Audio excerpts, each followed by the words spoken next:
Issue that concerns thousands of commuters and that has existed for many years. It's once again making news. This morning, members of the Trinidad and Tobago Network for Taxi Drivers held a protest in front of the police headquarters in Port of Spain.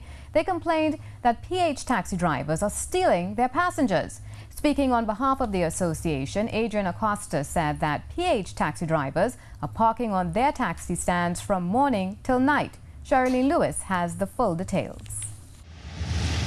The TNT Taxi Driving Network launched a protest outside the police administration building in Port of Spain today. The association is complaining that PH taxi drivers are not allowing them to ply their service in peace and are taking away all of their passengers. All of us are taxi drivers from different taxi associations throughout the country here today. Right, we are here today to highlight that issue and also to let them know that we as illegitimate taxi drivers are under pressure when they come because of these PH drivers. PH used to operate after 6 and in rural areas. Now they are behind our taxi stand 24 operating in and on, and it's causing conflicts with the PH drivers and the taxi drivers.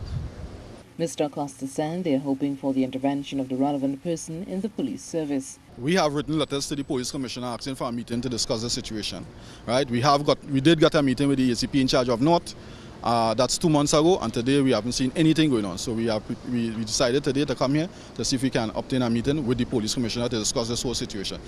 Mr. Acosta said that they will continue their protest actions until their matters is resolved. We'll continue to protest in front of every single government institution that can do something about the situation until somebody does something about it. When you take this kind of action, you put yourself in line for anything that happens.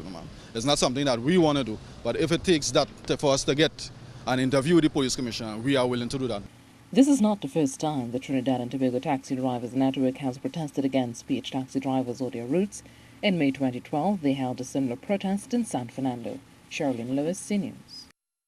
Now joining us from Independence Square is our reporter Sherilyn Lewis, who's been chatting with commuters and the taxi drivers about this latest protest and demand from the driver network. Good evening, Sherilyn.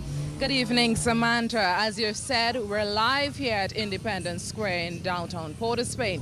Now, earlier, I just spoke to some commuters and one PH taxi driver, and this is what they had to say. Well, it's a lot of purpose first. A lot of purpose first. I'm a PH driver, and when the taxis and them lock off at certain hours, it have pickers that carry people home safely. You understand? And you understand that it's an honest living. It's an honest living. We ain't going and thieving, we ain't going and robbing nobody.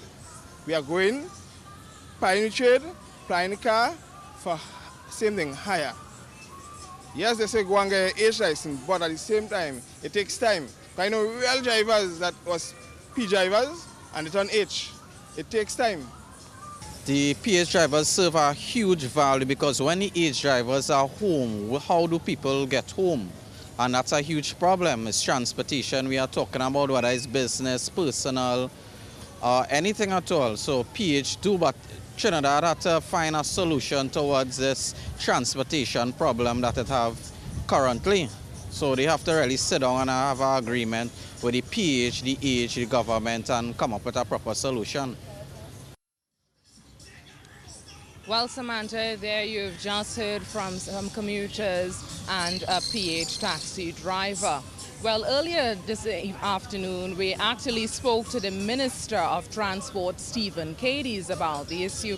And basically what he said that the issue of PH drivers is not an issue that has not been in the public. He said it's a decades-long issue and it's very much on the front burner of the Ministry of Transport. Now, he said that the ministry is very committed to solving this issue. He also mentioned that they are actually in discussions with the Maxi Taxi Association, the Taxi Drivers Association, and the School Bus Operation Association for ongoing discussions with everyone. So that's basically where we're at, and that's all for me here, Samantha. Back